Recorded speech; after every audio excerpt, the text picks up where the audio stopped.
السلام علیکم، جیو نیوز پر آپ دیکھ رہے ہیں آپس کی بات. میں ہوں منیب فاروق اور میرے ساتھ موجود ہیں نجم سیٹھی صاحب.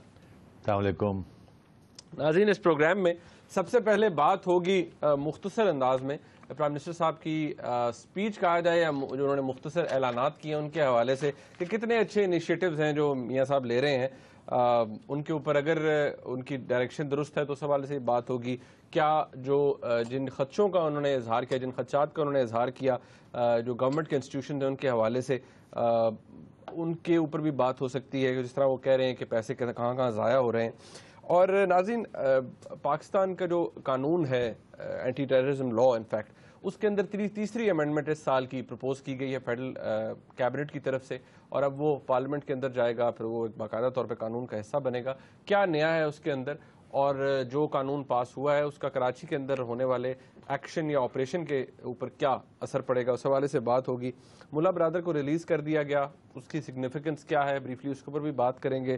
ایک سٹوری رائٹرز کے اندر آئی جس کو ڈینائی کر دیا گیا ISI کی طرف سے، فوج کی طرف سے، لیکن اس میں حقیقت اگر نہیں ہے، اگر ہے تو کتنی ہے اور کتنی ایگزیجریشن تھی، اس حوالے سے بات ہوگی. عمران خان صاحب کی کچھ ریزرویشنز ہیں جو اب ڈیولپمنٹس ہو رہی ہیں ان کے اوپر. سو نجم صاحب، ایز وی سے فل ایجنڈا لوڈڈ ایجنڈا. تو پہلے ذرا پرائم منسٹر صاحب کی بات کر لی جائے. میں نے کہا شاید آپ کوئی سخت لفظ نہ استعمال کر لیں گے، ذرا پرائم منسٹر صاحب کا ذرا کیا کر لیا جائے. ان کی ٹیکنگ کی نہیں بالکل خیال رکھنا. نہیں خیال ہی خیال ہے جی، خیال ہی خیال ہے. تم ذرا بڑی آج کل شرارتیں کر رہے ہو. اچھا بات ذرا خیال رکھنا. نہیں بڑا خیال ہے جی.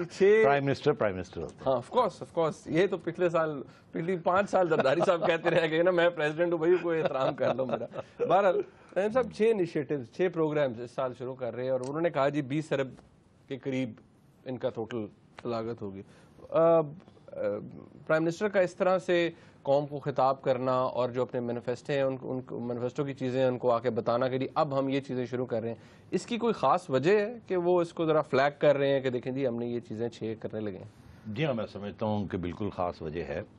اس کی وجہ یہ ہے کہ پرائم منسٹر صاحب کو احساس ہے کہ کتنی مایوسی ہے، اور اتنی مہنگائی ہے، مایوسی ہے، بے روزگاری ہے، اور لوگ آلریڈی سوال کرنے شروع کر دیے. لوگوں نے 100 دن ہو گئے ہیں، کیا کیا سوائے مہنگائی کے اور مشکلات کے آپ نے کیا اناؤنس کیا ہمارے لیے، ریلیف کہاں ہے. تو میرا خیال ہے یہ پریشر تھا. اس قسم کا پریشر عام طور پہ الیکشن سے پہلے ہوتا ہے، مگر یہاں کیونکہ صورتحال اتنی خطرناک ہو چکی ہے کہ انفلیشن اور مہنگائی اتنی ہو گئی ہے، اور یہ بے روزگاری دن بدن بڑھ رہی ہے، اور بہت سے لوگ مایوسی کی وجہ سے اور بے روزگاری کی وجہ سے ٹیررزم کی طرف اور انتہا پسندی کی طرف جا رہے ہیں. تو اس لیے میں سمجھتا ہوں کہ یہ ٹائملی انیشیٹو ہے.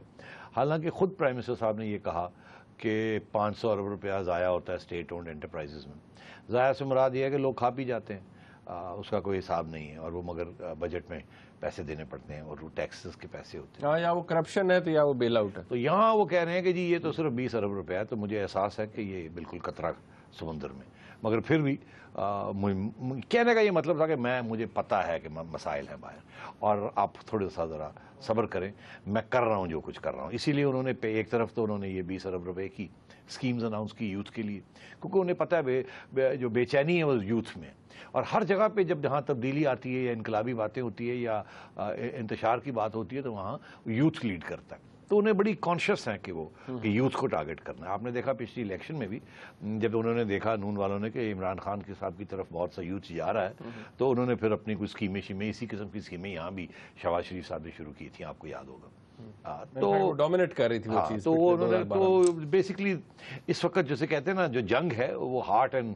Mind of the youth of Pakistan, کیونکہ یہی لوگ ہیں جو یا پاکستان بنا سکتے ہیں یا پاکستان کو تباہ کر سکتے ہیں. اگر یہ بے روزگاری سے یہ ختم ہو جائے، نوکریاں مل جائیں، خوشحالی ہو، تو یہی لوگ پاکستان کو روشن کریں گے. اور اگر ان کو نہیں نوکریاں ملیں گی تو یہ کرمنلز بن جائیں گے، جو کہ مجبوری آپ کو ہر جگہ پہ لے جاتی ہے. اور تو اس لیے میرا خیال ہے توجہ ان کی جو ہے وہ صحیح ایریا میں. اچھا، یہ اس کو ہم وہ تنقید برائے تنقید تو نہیں کہیں گے، لیکن یہ جو جتنے انہوں نے انیشیٹو ہیں ان میں سے کوئی ایسا آپ کو لگتا ہے کہ جس کا واقعی لوگوں کو فائدہ ہوگا گراس روٹ لیول تک، اس میں ٹرانسپیرنسی ہوگی، یا کچھ ایسا ہے جو آپ سمجھتے ہیں کہ یار یہ پھر اتنا اس کا فائدہ نہیں؟ دیکھیے، آپ کو یاد ہوگا بے نظیر انکم سپورٹ پروگرام جو تھا وہ 50-60 ارب روپیہ سال کا وہ دیتے تھے عورتوں کو، 1000 روپیہ